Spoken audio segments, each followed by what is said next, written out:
Hello everyone and welcome to Inside Leather History, a Fireside Chat. I'm Doug O'Keefe. I'm the host and producer of the chats, which are a program of the Leather Archives and Museum. Today I'm extending special thanks to the Leather Archives for the use of the auditorium for today's chat.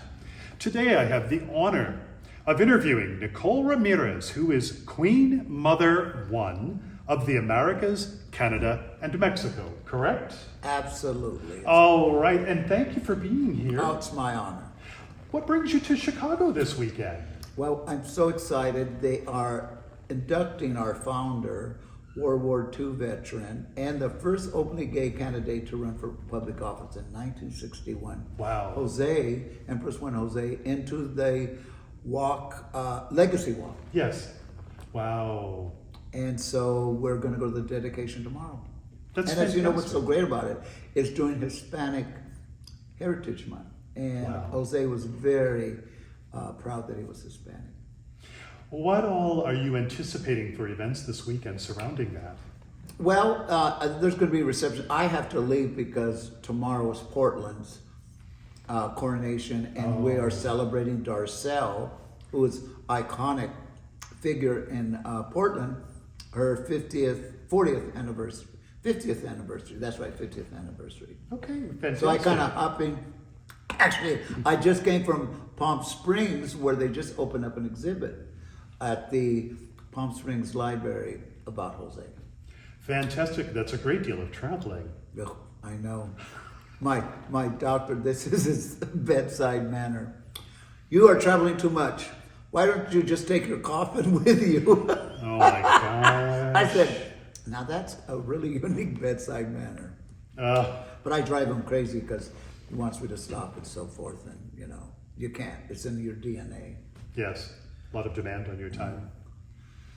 So let's go to the very beginning a little bit with this. Please tell us a little bit about your family, where you're from. Well, I am from Riverside County in California, which is the Palm Springs area. I come from a very traditional Mexican-American family. My father was very much into civil rights and politics. My mother was deeply religious. My dad pushed me. He said, you're gonna love this.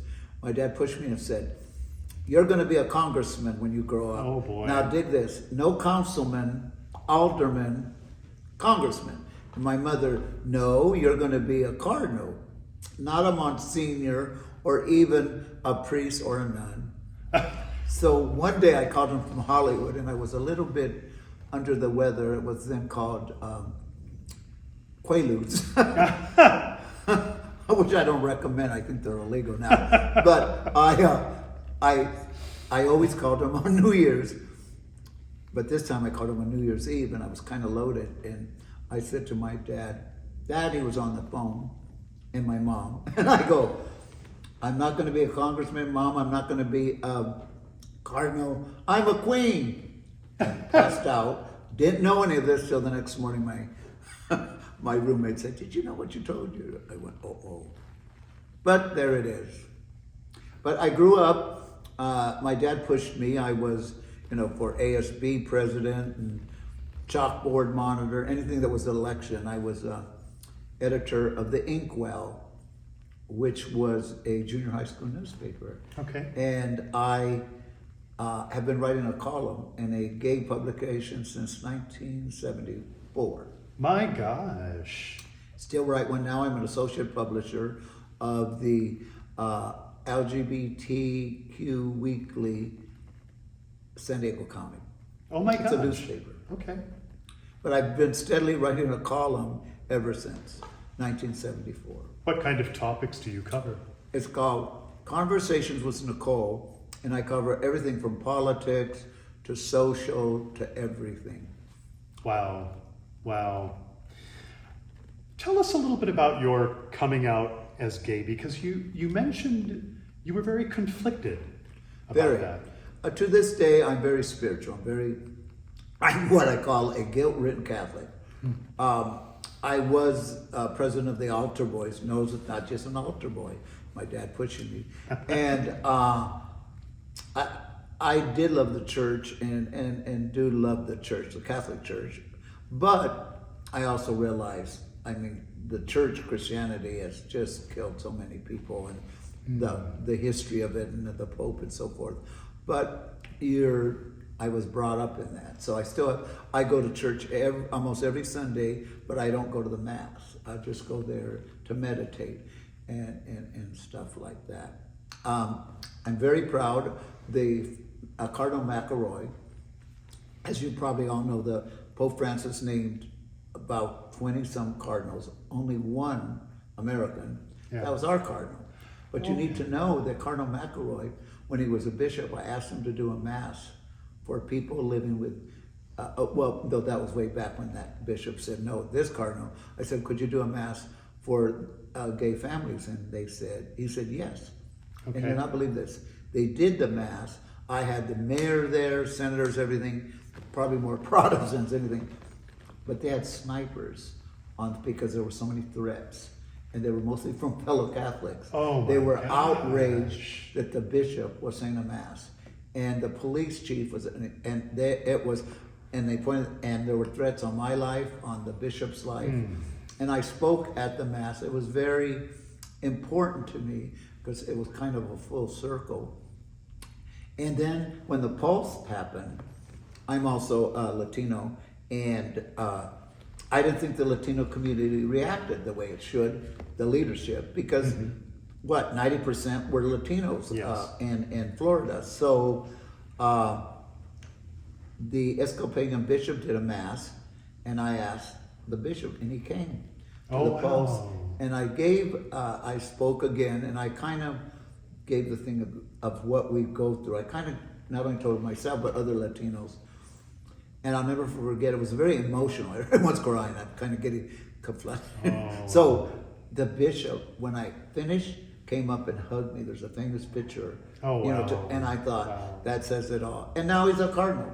Wow, that's amazing. It's great. Absolutely amazing. When you came out, you mentioned Hollywood a few minutes ago.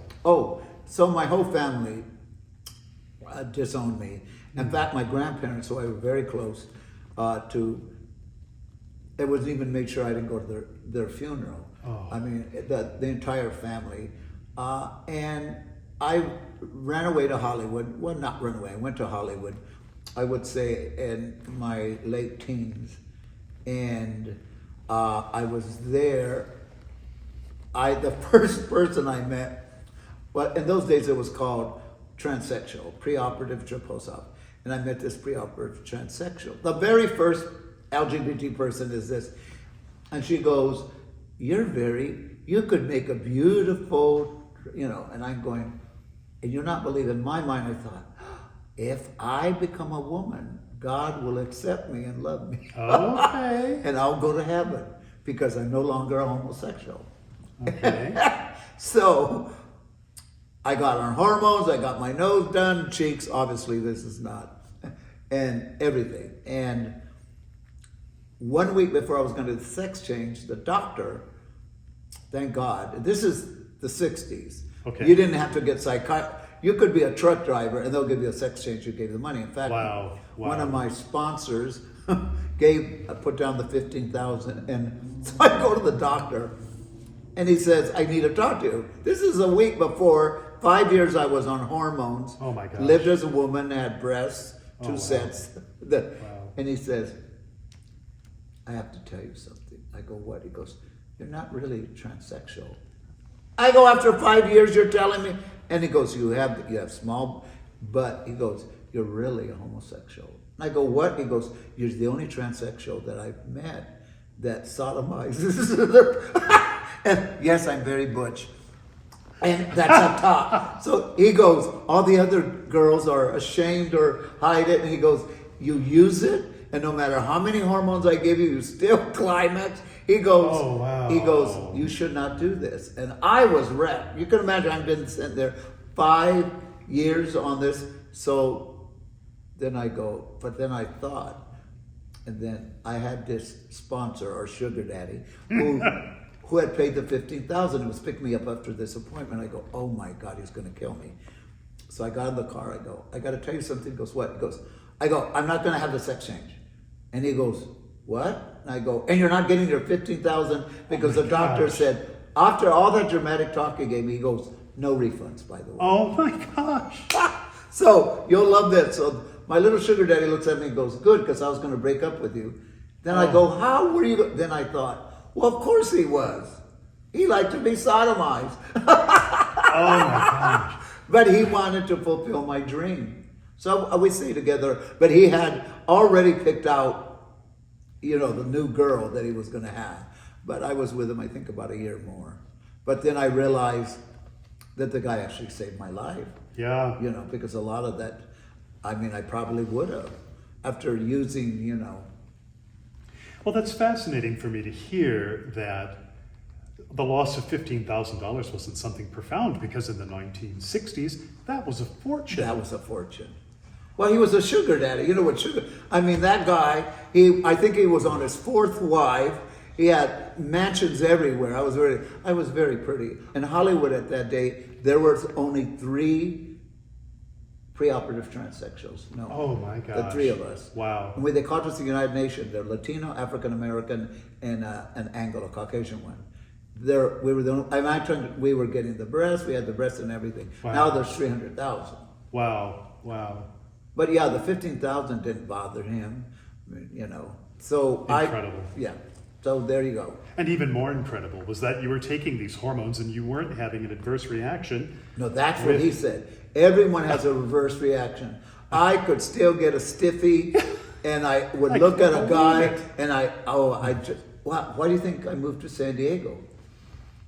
Bottom Marines. Oh my gosh. You know that old saying, you can screw me, but don't kiss me because I'm not gay. Yeah. And many Marines are that way. Before we go too far To there, the Marines. Yeah, Am I talking too sexual? No. Okay. But, this is a leather thing. So. But you were telling me about your work in Los Angeles politics and civil rights, and I don't want to miss out on that. Oh, sure. Well, no, it was this. I was a Republican, and everyone needs to know, Harvey Milk was a Republican too. I supported Wow. Goldwater, I supported Nixon. That was my upbringing. I got elected the West, there, you know how you have young Republicans? In those days, they had tar babies, teenage Republicans. Wow. I got elected Western States chair of the Teenage Republicans. Incredible. So, and being in school, so I loved politics. My dad made me, and this is probably one of the best things that probably ever did with me. I never remember him saying he loved me, but I remember he made me read the paper every day, Press Enterprise. Okay. He made me watch the news every day, Walter Cronkite, and he made me read Time magazine. Wow, okay. I was really into politics, and when I got into Los Angeles, I got to meet Morris Kite, who was the co-founder. Morris Kite was the co-founder of Christopher Street West, their gay center. Okay. I met Reverend Troy Perry, who founded, the Metropolitan all Church. kinds of activists. Pat Rocco, I think Pat Rocco was in the leather community, and all kinds of people. And so they had started Pride, Christopher Street West. It was a riot practically there too, because the police were not happy. Wow. And I loved politics. And then one day someone told me, you should check out San Diego for the Marines. Yes. So when I arrived in San Diego, this was in probably 1970, it was paradise for me, thinking queen that I was. Jose always said, a thinking queen is a dangerous queen. I went to San Diego, no gay center, no organizations. I think there were a couple at the university, and I thought, oh my God, an unconquered empire. So, it's true. I said, where is Los Angeles beginning? I go, there's no one here. But I met Jess Jessup, who was a Vietnam vet, and he was probably the main activist. And then I got an attorney. You always get attorney quickly if you're doing public relations, as I was in LA and there. So that was Tom Homan, who ended up being a big ACLU attorney, and also had cases from the Supreme Court. He was that wow. good of an Okay. attorney. So we three went to, in 1974, after the Los Angeles scene, their parade. In 1974, you got to remember, in California, homosexuality was not made legal till 1976. Okay. I mean, they could arrest you. Yes. I was still kind of a trans, so of course, dressed up, went to, because I still had breath. We three went to the police station and we'll try to get a gay pride permit. And they looked at us, we were like from Pluto, and they said no. And if we didn't get out of the police headquarters, they'd arrest us. Wow. And then said this, which I always tell, the sergeant that just said, oh, there'll never be a gay pride parade in San Diego. Wow. And now we are at like 200,000 to Wow. 300,000. Wow. Yes. And they both passed of AIDS.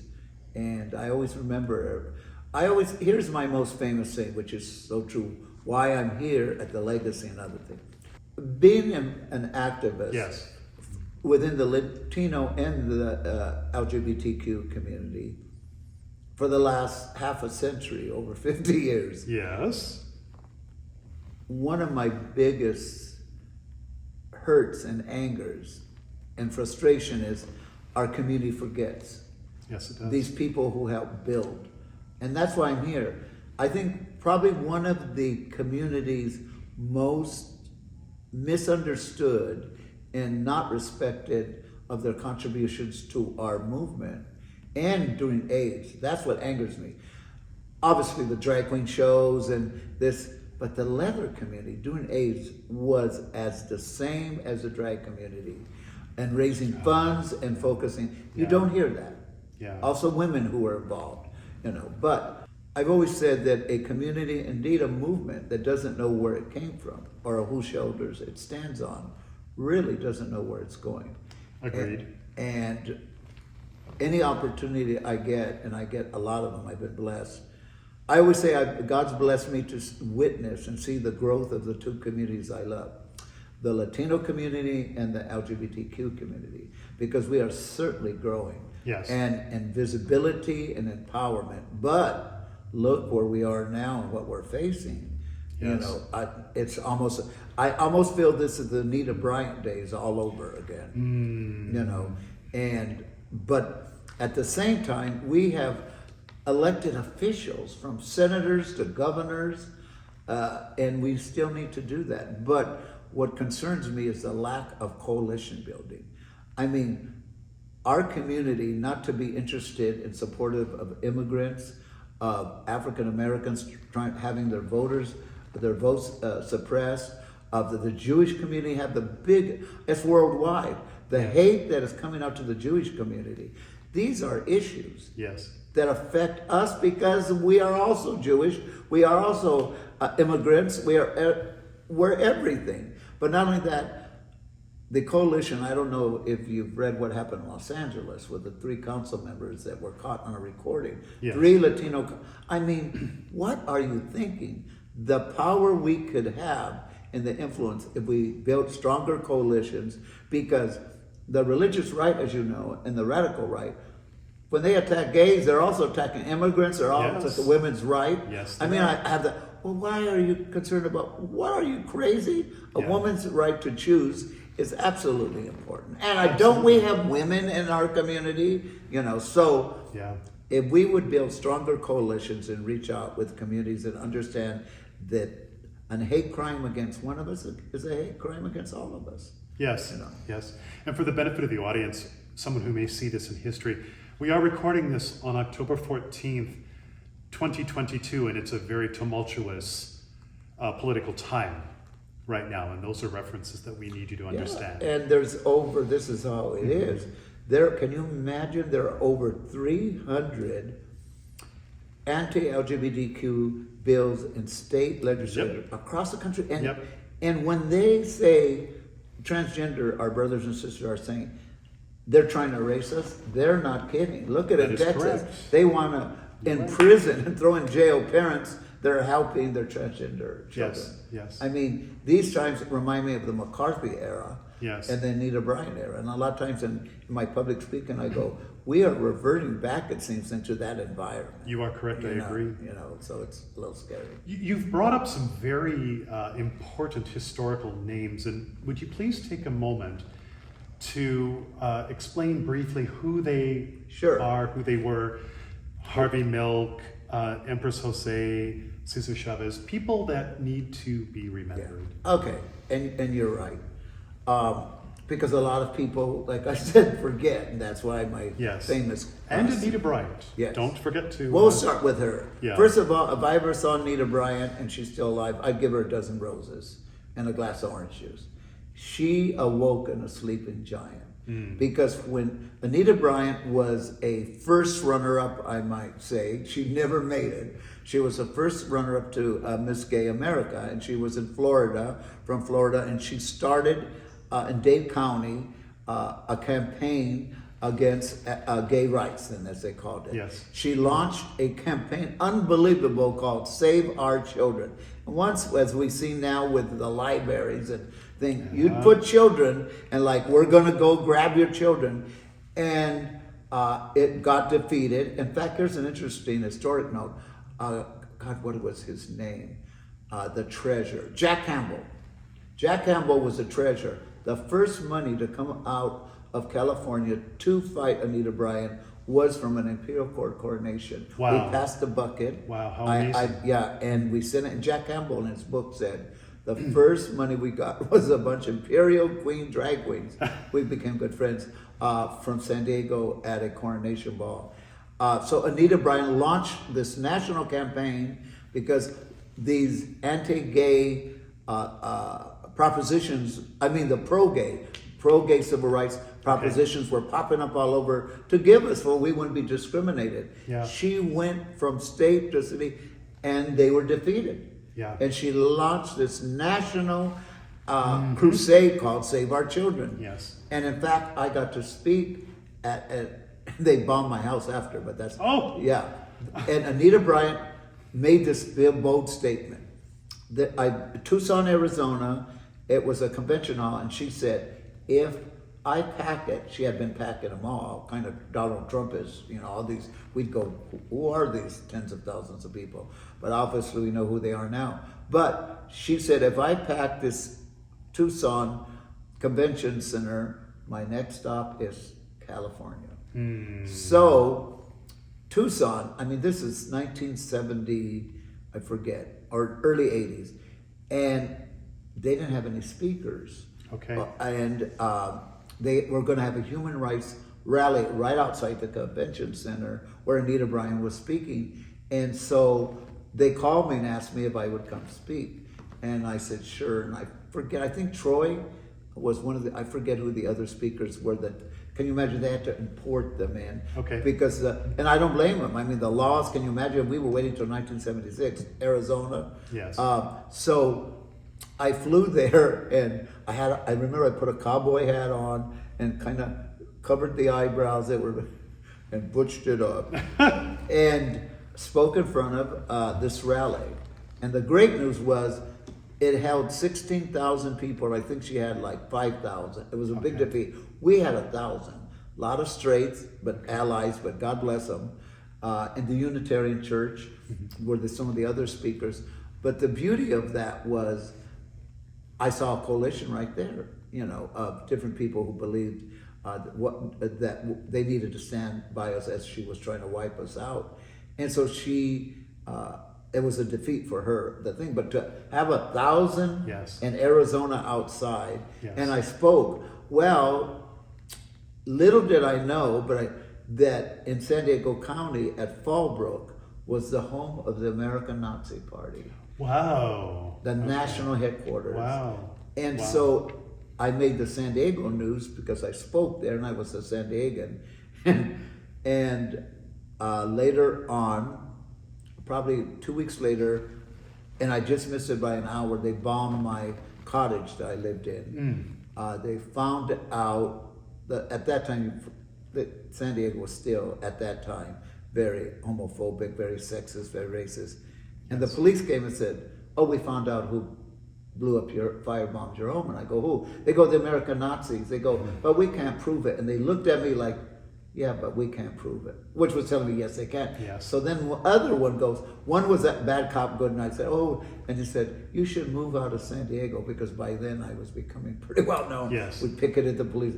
And I said, I'm not moving anywhere. I go, they can bomb. The only thing that bothered me is I didn't believe in banks at that time, and I stashed my money and like in a mattress, and it burned up. But here's what's unbelievable. Denver, San Francisco, Hollywood, all these cities, it wasn't all the gay papers that did benefits for me.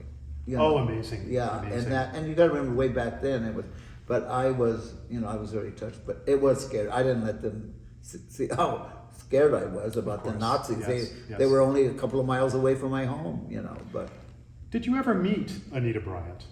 no, the closest I came was in front of when I spoke against her at the crusade. Now, Chavez, and this is important to know for us Latinos to be so proud, very proud. Chavez was the first civil rights leader, not anyone else, to come out in support of homosexual rights. And the reason was that Chavez and Harvey Milk, who was the first elected gay male elected official in the United States, they became friends. And Harvey supported the farm Great boycott and supported the Great boycott, and Harvey supported the Coors boycott and stuff. So Chavez was there was a coalition again. And so he came out, now to be a Latino and come out in the 70s for homosexuals was quite a thing. I got to know him because my family ends up the Latino part. Yes. But here's one, I would call it I pinch me moments. So I've been the only gay activist to be elected to all the marches on Washington, been chair of national chair of 3, by me elected to the executive committee and so forth. So at the biggest one was 1978, because AIDS was going on and stuff, and Cleve Jones, love him. The first time the quilt was laid out. Yes. And entirely. Yes. And I was on the executive, and I remember we were having a meeting, and I was noting all the speakers, and I go, well, where is the Latino speaker?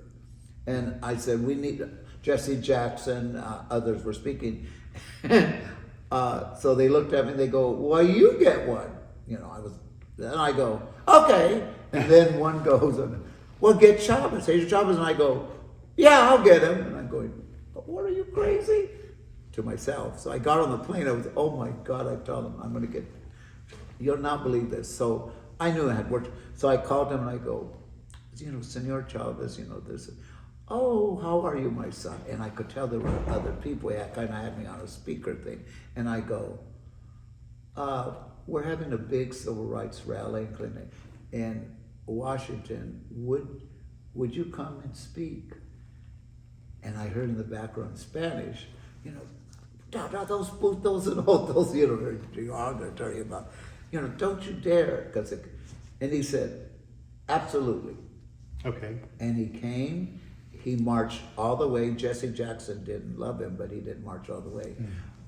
And Chavez not only marched away, I got to introduce him, and it was just so beautiful. And he's always stated the biggest rally he ever addressed was the gay rights rally. Wow. And thing. So, and now who else are we? Well, Harvey Milk.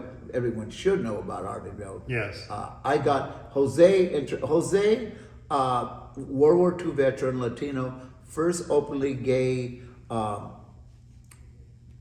candidate to run for public office in the world. Can you imagine? It's been researched. Yes. In 1961, mind you. Yes. Now, in 1961, and in the 50s, while he was being an activist,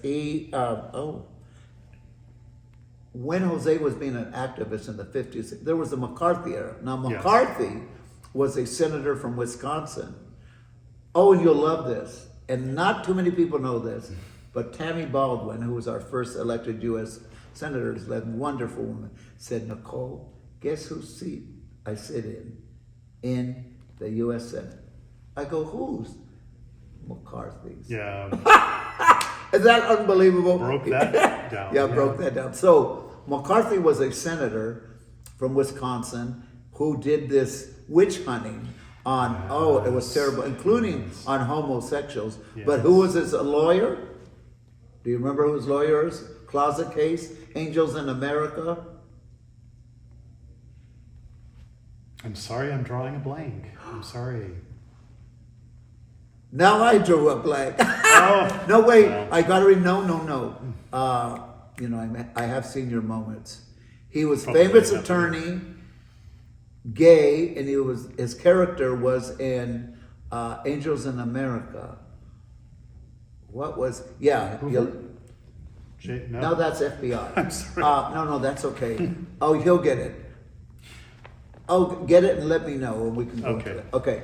But McCarthy launched this witch hunt and Eisenhower okayed it about looking for homosexuals in the government and throwing them out. Yeah. And it was terrible. It destroyed And that a is lot of the careers. Yeah. lots of suicides. them. Yeah. And that environment, Jose starts being a gay activist. Can you imagine?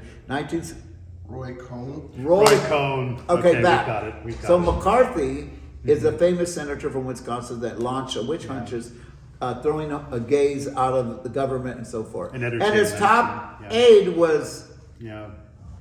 Roy Cohn. okay, and his top aide was Roy Cohn, who was gay, who was a homosexual. Yeah. You know, sometimes our own. I mean, Yeah. people get angry, but can you imagine their lives? Yeah. What they- Very sad. Yeah, very, very sad. So that was him. Let's, Who else? Was there anyone else we skipped? No, I don't Okay, think so. okay. Tell us about your introduction to the Imperial Court. How did that come about for you? Well, I was in San Francisco on a public relations, wink, wink. I always say during those times when I was on the streets, I was in public relations. You see. Wink.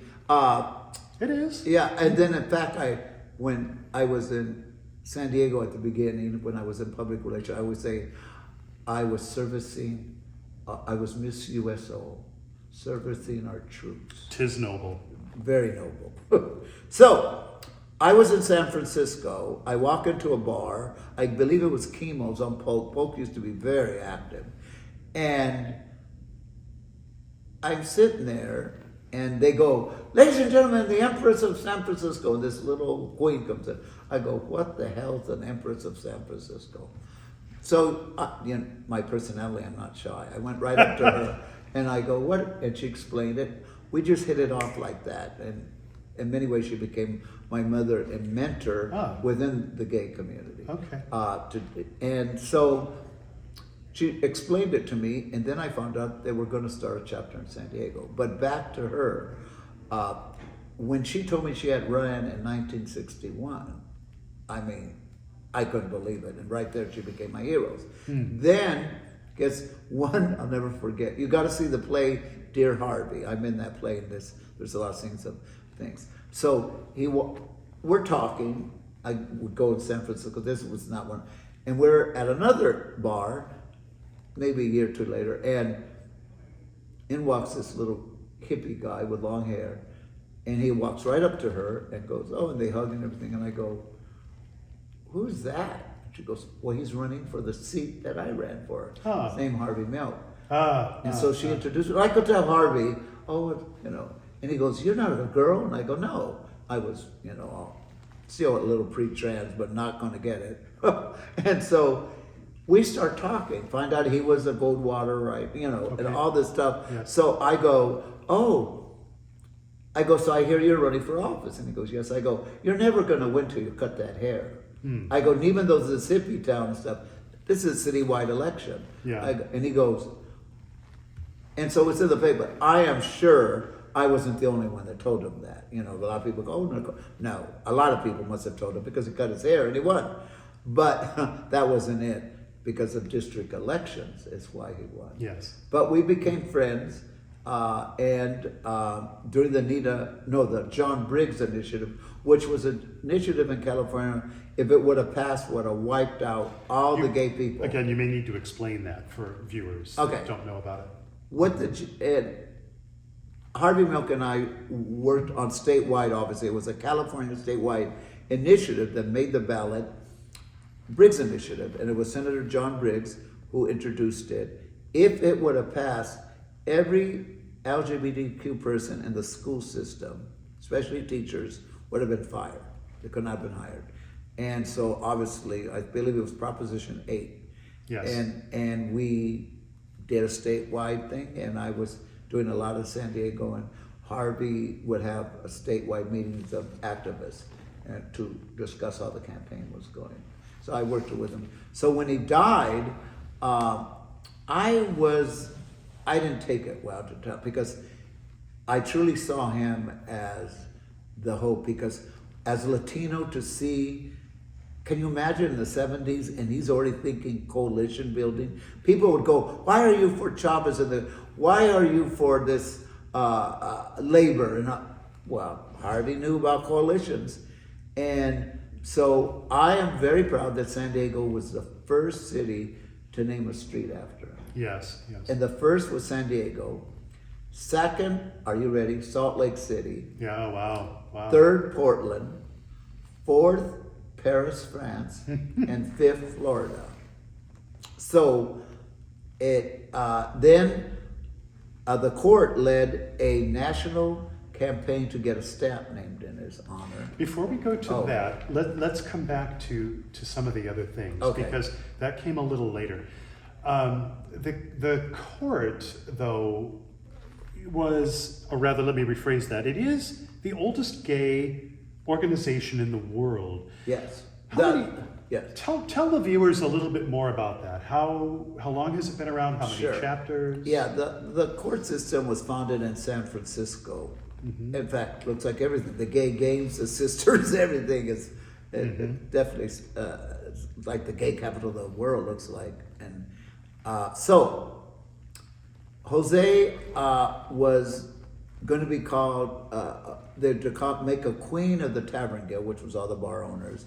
She said, no, there's too many queens. I'm an empress. So she was crowned Empress One. Little did she know, so then she started her little court, her ladies in waiting and all that.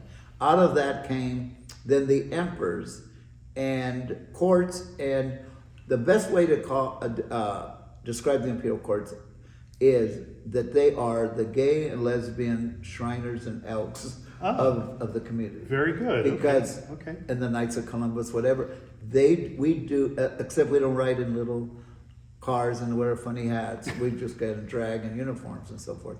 But we do the same thing. We do fundraising.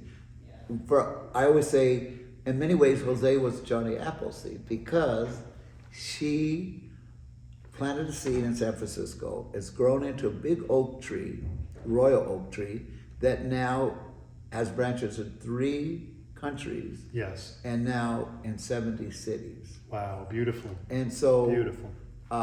Millions of dollars has raised.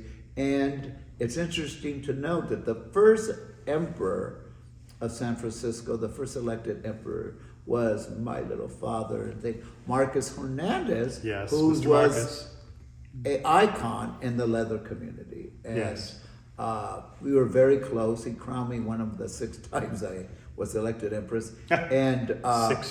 Wonderful man. And he was the first. So that tie of the leather community and the drag community truly started decades ago. Yes. How did you become Queen Mother of the Americas, Canada, and Mexico? So one day Jose called me, and she had come out of the hospital and was having medical problems. And she said, I have to think about what's going to follow me after I'm gone. And I didn't want to hear it. But so she says, I'm going to fly down. I want to talk to you about this. I was like a president of her council. And so she flew down. I automatically thought she was going to tell me who the Empress and discuss it. So I go, so it's going to be Empress Remy, this wonderful Empress of San Francisco, I thought had everything going to be her successor. And she said, no, I've decided I'm going to name someone outside of San Francisco. And still me, who? And she goes, you. I didn't want it. because Wow, I knew okay. right then, and I was very involved in politics. Yeah. You know, I'm yeah. a city commissioner now, a county commissioner, and was past state chair of equality. I'm sure you have Quality Chicago, Illinois. Yes. We have Quality California. I was the first Latino. Very involved in civil rights and Latino. Okay. You know, so I kind of fought her on it, one discussion, and then I said, okay, if you name other heirs, like first in line, like England, second in line. And she did. And so in San Francisco, she announced me as her heir. And then years later, she crowned me in Seattle. She said, where do you want to be crowned? San Diego? I go, no, Seattle, because more Canadians could come to the coronation. And she said, what title? You should be Empress 2 of the Americas. And I said, no, there should only be one Empress of the Americas. That's you. So we came up with Queen Mother 1 of the Americas. Okay. So I'm the titular head of 70 city chapters. Can you imagine? That's incredible. No, Truly. Can you imagine all the queens? Well, there you have it. Yeah, but I want to make this very clear. In the court system, drag queens make up maybe 40% of the membership. Okay. The rest is male, trans, straights. We have heterosexual emperor and empresses. Oh, okay. We have leather. We have pups. We have it all, and we've always. And here's a statement I can freely make. If you go to many of these coronations, you will truly see reflected the rainbow. Not like we have African Americans, Latinos. In fact, remember we were the first organization where people of color could come in and feel welcome. Wow, You know, beautiful. we've always been like that. As a leather community, I see a lot of leathermen of color. Obviously, there could be more in every of our organizations, but you have a history of it. Oh, one of my sons, Michael was a Mr. Leather from San Diego. He's one of my sons. I wonder how he's doing. I think he got into porno or something. It was wonderful, but he was my son. I didn't want to look. Now let's come back to, you mentioned a lot of the activism and a lot of the fundraising, getting the postage stamps for Harvey Milk and the ship named after Harvey Milk. Tell us about that. Oh, wait a sec. God, this crown. It's a heavy weight, isn't it? Well, there's usually a wig. Okay. Heavy is the head that wears the crown. So I knew that. I wanted Harvey Milk to be remembered, and I wanted more. Even now, there's a lot of people who don't even know Harvey. You know, thanks to Lance Black and his, wonderful man. I was a part of working and supporting the campaign to get a stamp after Chavez. Okay. So I saw the mechanism of how that worked. So then I did studying, and I found out the procedure, which it was a national stamp committee, and they did not encourage letter writing campaigns, but I found out there were letter writing campaigns. Okay. So I launched the Imperial Court. That's a lot of letter writing. In fact, at the presentation, one of the few of a stamp at the White House under Obama, the postmaster, the U.S. Post Department's public relations campaign said it was one of the biggest letter writing campaigns. And they go, we got letters from Kentucky, from Montana. Well, they didn't know. We have chapters there. Yeah. And then I also told people, get politicians, get veterans, because it was a veteran, get Jewish people, get everyone, get young people. And so we got the stamp, and the ceremony was at the White House. It was beautiful. It was a beautiful ceremony. But I thought it was important, because just like why we helped build this country also, the LGBT community. We are the fabric of America. We are part of the American quilt. So there should be streets named after our heroes and icons. There should be stamps. They should be acknowledged. Yes. That being said, the stamp was wonderful. and historic.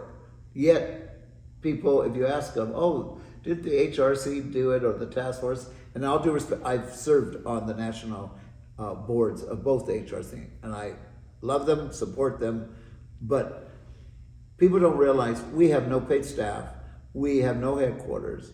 So I think Judy Shepard said it the best. And we have a close relationship with the Matthew Shepard Foundation. She said, you do so much and yet no one knows who you are and what you have accomplished. Which brings me to something you said when we were preparing for this interview, which is profound. Mm-hmm. You said that the Imperial Court gets no respect for all of the work in this community. Talk with us about that.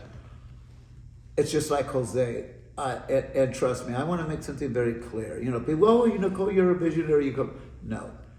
No one can come up with ideas or projects of the national and international projects that we've done if people don't believe in them. Mm-hmm. So yes, I may came up with the idea of the USNS ship, and yes, the stamp and the national. But the court system is totally responsible. Every chapter, I could only be one letter. Yeah.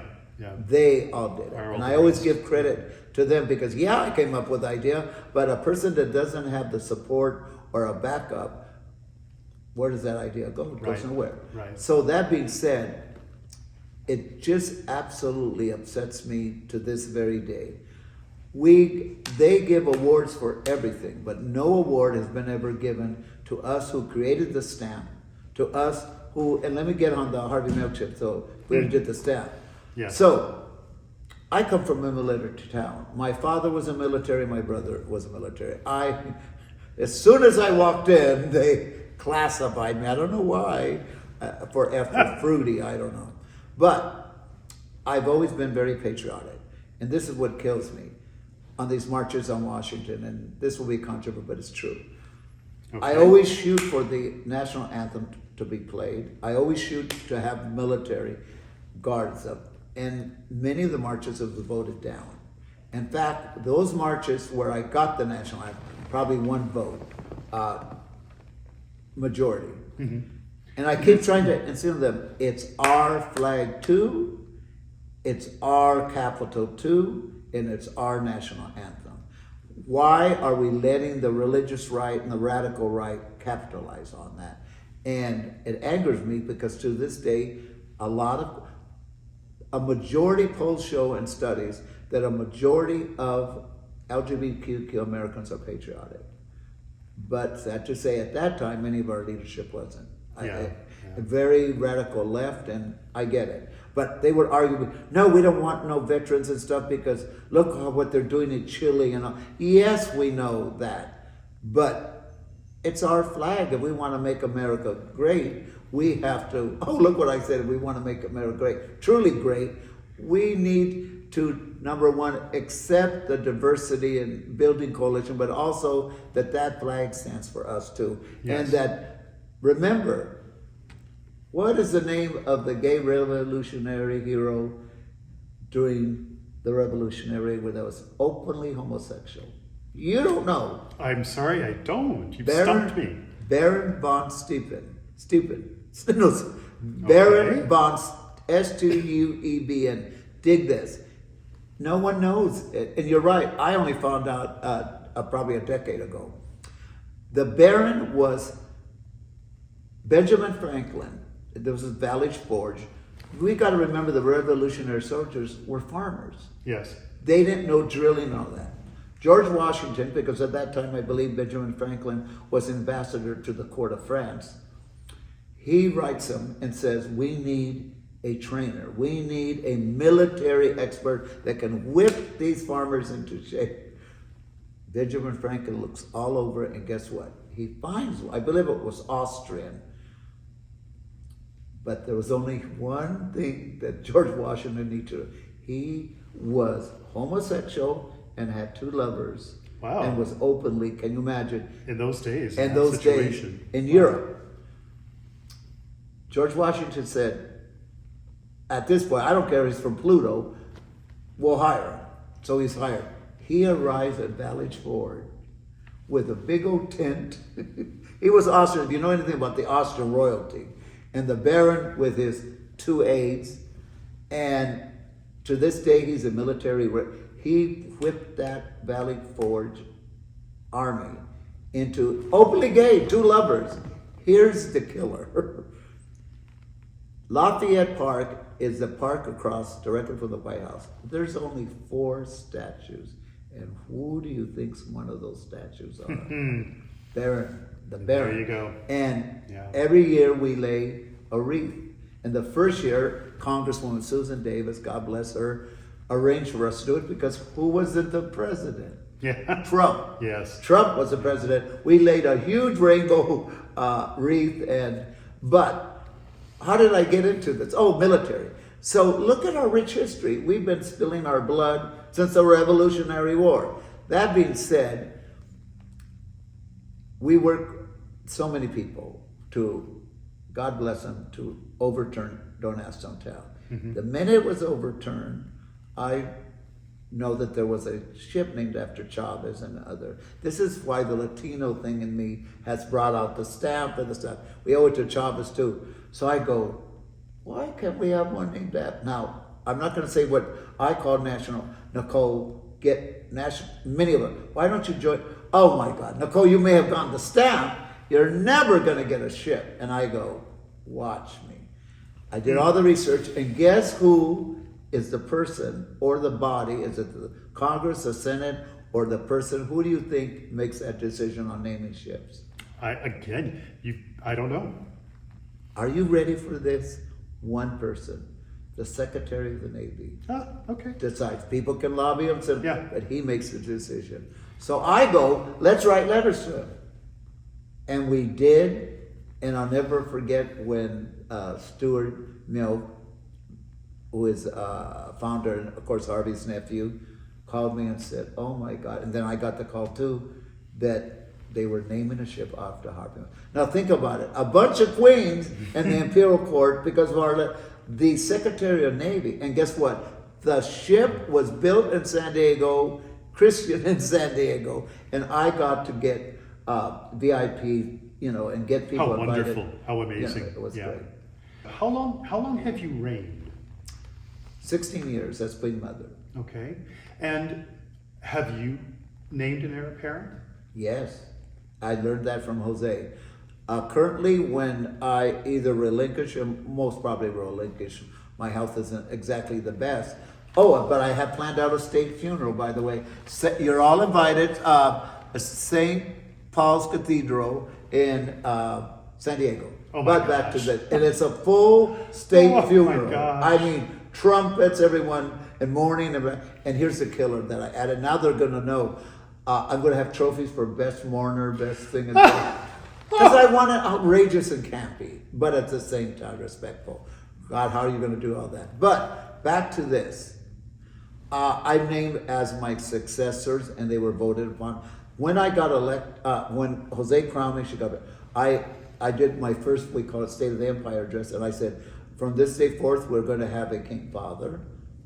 And from this day forth, they will be elected by the council because I was anointed. Okay. So, following me will be Empress Coco Lachine of New York.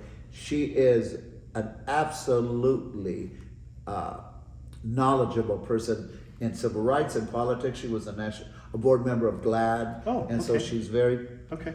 and we need that. Yes. To me, you Yes. need because people go, well, that's politics. No, it's civil rights, and Jose was about civil rights. Now, here's a first. For first time in over 50 years, we're going to have a Canadian to be also the titular leader of our international organization. Wow, great. And he'll be here Great. this weekend. Emperor John Ribson of Canada. Fantastic. We call them King Father to Queen Mother to elect of the Americas. But I have something for you. Should I give it to you now? Let's do that after. Okay. Because there's a couple other things I'd Okay. really like to be able to All right. ask you. Are you satisfied with the work you've done as Queen Mother? I am at peace with the work we have done. it's like I said, look what we've established: a ship, a staff, millions of dollars, and here is another thing. If you go into the Stonewall Inn, you will see a national LGBTQ wall of honor. I had it dedicated on the 50th anniversary of Stonewall. How wonderful. Because wonderful. And we put 50 people's names who had passed. Once again, that's whose shoulders we stand on. And we dedicated on the 50th, it was Judy Shepard spoke, Stuart Milk, all kinds of, and every year we had 5 more people. And if you look up, you'll see leather people, and you'll see all kinds of people. The court, we did that. And people to this day, how did you get that in the Stonewall and the historic? Yeah. Well, Queen, remember what I told you? A thinking queen is a dangerous queen. I agree. So that has happened. What's the biggest misconception about you? Me? Well, you've got to remember, I'm not the easiest person to get along with. But I come from a time where you had to fight. I had things going against me. Latino, and a lot of times I was on national boards, I was the only one there. And I always say, what's our Asian Pacific Island? Where's our Native Americans? It was rough being an activist in the 60s and 70s. You had to fight, and that time we were more, but I mean, people didn't want to hear about homosexuality or equality for us. And me being Latino also, I had 2 communities to try to educate. And the Latino community is not one that is easy to educate. And I'm very proud. I received by his widow the Cesar Chavez Social Justice Award that his wife gave. And there was objections to me receiving it from the bishop and so forth. But, so I have very rough edges, but I have so many plates that I'm juggling and things. I But, see that. But at the same time, I understand that, and I'm very involved in politics. Can you imagine? I have served, the only San Diegan, the last 8 mayors of San Diego, served and advised them. 5 Republicans, 3 Democrats. That's not an easy thing to do. And it's an amazing accomplishment. And my son, you know what? I always say God's blessed all of us to have 2 families, the blood family and then the family you choose. My son is now the mayor of San Diego. Incredible. Yeah. And I had urged him to his first, when he first ran for city council, he later became Senate, a state assembly majority whip, Todd Gloria, wonderful man. I always knew he had it in him. He just needed someone to, and one day, one of what I call a pinch me moment was when he announced his election. He acknowledged me and said that I saw in him what he at that time didn't see him. And now he's mayor and they're talking his future. He could be a governor or something. Oh, how incredible. And I hope that happens. So do Sincerely do. Yeah. So being involved in politics, being involved in the Latino community, being involved in the Imperial Court, yep, I'm really rough to get along with. And yet I find you very approachable. I find you very engaging. I am very approachable, especially in, this getup. Yeah. But I've never hidden who I was. People will go, you've been to the White House, you dinner with the governor, equality, and I go, it is because I've never hidden who I am and where I came from. Why do you think I wasn't born Nicole, but I kept the name, it's legally mine, because I want to be right. When I met President Clinton, he was governor of Arkansas. He had no chance of winning. I met him in Beverly Hills at this small dinner party, and he came up, they must have briefed him, and I had a red ribbon on, and remember AIDS was, yes. And he looked at me, and I'll never forget, tall, anyone that's met him, but he looked at me and he go, oh, you're Nicole. And I knew someone had briefed him. But here's what I'll never forget, and why I became, is that we talked about AIDS. And we sat down, and I could see in his whole body and his face that he had been affected by friends who had passed. Wow. So I was sold on. Never knew, because he was at 3 points, just announced. And later, was invited to his dedication of his library in Arkansas, which I went to. It was very wonderful. What an honor. Yeah. Amazing. Nicole Ramirez. I have something for you. Oh, do you want to do it on camera? Yes. Oh, all right. Look, All yeah, right. we're running a little short on I know. time. So, And we'll yeah. do this very fast. Oh, okay. Okay. Because it sounds like something important to show on the camera by the sound Oh, of it. yes. Okay. You're going to be very happy. Okay, I'm Okay. here. All right. First, I want to give you the International Order of Jose. What an honor. Yeah. Thank you. But that's not all. Let's get this on camera. Yes. What an honor. And we give it's called the International Jose. Tammy Ball, Senator Baldwin has it, governors, members of Canadian Parliament. It's called the International Jose Civil Rights Award, Inside Leather, in recognition of Inside Leather, a Fireside Chat and its founder, Douglas, that's you, for your outstanding media program preserving the history of our civil rights movement community. And I put, look, city commissioner. Know why? But what I don't have, which you have to come, are you coming to the dedication tomorrow? No, I'm going to tell you why you have to come. I don't know at the moment. I don't guess know. what? I got our mayor to make you an honorary citizen, but I forgot the certificate in San Diego. That way you can come to San Diego and go, here is my certificate. So you are now an honorary San Diegan. And a awardee in your program. Your program is very important. I bet people watch this program and learn things they never knew they knew. I'm so honored. I'm so touched, and I'm a little emotional. and Well, that shows your character. That shows. I don't know how to thank you. No, you. Anytime you see us, just embrace us. That's all you need to do, and then you're. I'm so honored, and Wow. I'm so grateful. It comes from Thank the you. heart, and I don't think sometimes individuals like you that have these programs don't know the effect. And I know because I have people. I saw this program, or I saw this, and I learned you play an important role in our community. History and education is very important. And I want to thank Emperor of Chicago, Duncan Stewart, for putting up with me all this time that I'm here. And I'm grateful to you. Yes. Grateful to you. Okay. So now you're an honorary San Diego. You ever come to San Diego? Occasionally, yes. I need to wrap it up with a tremendous thank you. Oh, I need to honor you and thank you and let you know I am the one honored by this incredible award and your generosity and for everything. Thank you. Well deserved and earned. Okay. Thank you.